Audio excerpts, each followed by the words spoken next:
right? So there's these 4 core sales roles that we identified. And again, the idea is focus. You may not have 4 roles. You might have, like if you don't have inbound leads, you don't need someone to respond to them.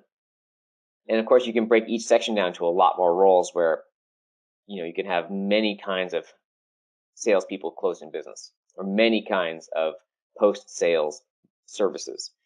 But essentially, you need to have a dedicated team of inbound lead responders or market response reps if you have inbound leads. And, we sort of think it's about a 400 leads a month. One human, you go through about 400 leads a month of leads that need to be reviewed by a human. So if you have 800 leads a month coming in that need to be reviewed by humans, you probably need 2 people. If you have less than 400, you might have someone doing it part-time. But they need to be dedicated to that, at least 80%. And outbound prospecting, which is the bottom left, for sure. If prospectors need to be doing that 100% of the time, 95% of the time. They get thrown off so easily by distracting tasks and responsibilities, whether that includes marketing, trying to get them to get people to a trade show in ways that aren't aligned with their current territories and goals.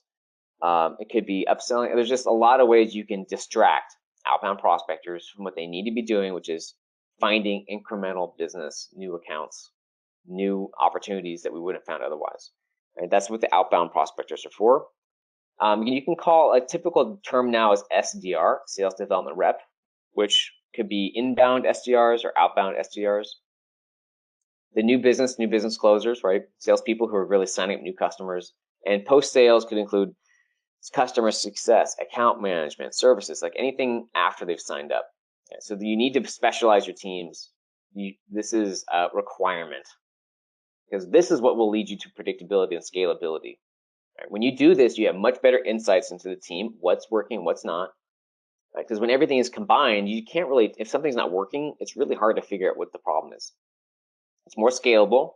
You can hire people in different roles like Lego blocks. And more importantly, the best thing about the long-term value is a talent and farm team system. You can hire junior people, grow up the ranks. So you ideally should have a sales team. For those of you who have more than 5 or 10 salespeople, you really should have less. You shouldn't be losing many people per year. 1 out of 10 whether they quit or they're fired, lose like 1 out of 10 a year, or less than 10% attrition. The industry average is 30%. So when you do this, though, with specialization, you actually, your attrition and your team should go way down because it's so much easier for people to be successful. And bottom line is, if you don't specialize, you're going to struggle.